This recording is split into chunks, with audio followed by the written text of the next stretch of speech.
Lahko noč, umiti zobki.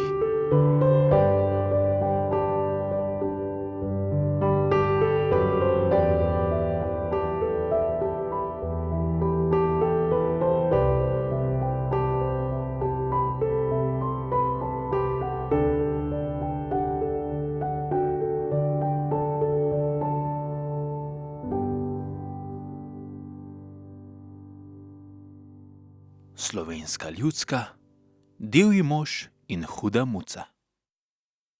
Pri Kresniku so imeli divjega moža, ki je hodil k njim domov jest. Vsak večer je prišel, da so mu dali škaf kaše. A prišel je tudi, ko so imeli kakšno delo in je rad povedal, kaj je pametno in kako naj delajo. Včasih je rekel: Tole bomo zorali, takole bomo sejali, tole sejte sem in to sadite tja, da boste kaj pridelali. Če je vnaprej videl, da bo leto suho, je tudi zares bilo. Nekoč je prišel, ko je bilo zunaj še vse zmrznjeno, vse v snegu, je rekel: Kmet, Bob, pojdi sejat, na to in to njivo. Tista njiva pa je ležala v dolini, tako da je šla dol in potem nazaj gor. Kmet je ubogal, šel je sejat, pa mu je ves Bob zdrsnil po snegu navzdol. Kaj bo iz tega, si je mislil. Saj ne more biti nič, bom spomladi spet sejal. A ko se je naredila lepa pomlad, je Bob ozelenel kot še nikoli. Tako jim je pomagal divji mož.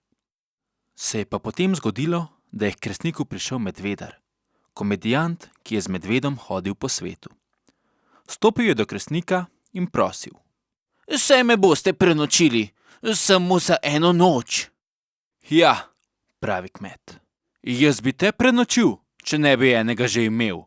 Pri nas imamo divjega moža, ki pride vsak večer, kašo hoče, po cel škaf in vse poje.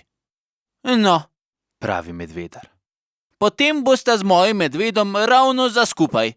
Bosta kar skupaj jedla, ko sta oba malo divja. In so ga vzeli pod streho. Pride divji mož, gre k škafu, je, kar z roko nosi v usta.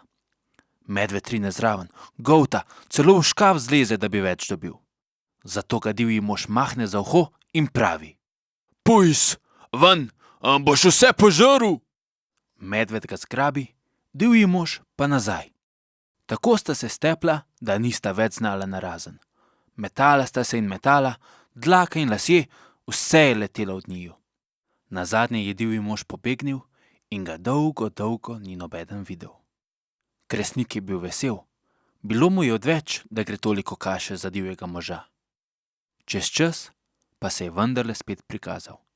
Le nadalec z roba gozda je zavpil: Kresnik, imaš še zmeraj tisto hudo muco?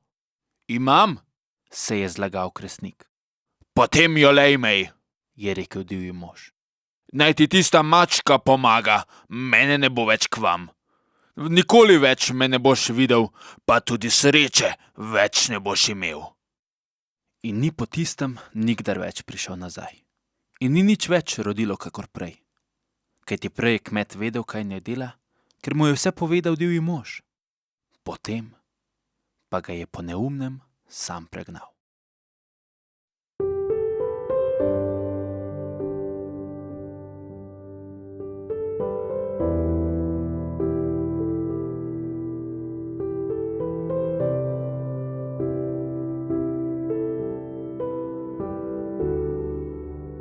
Lahko noč, umiti zobki.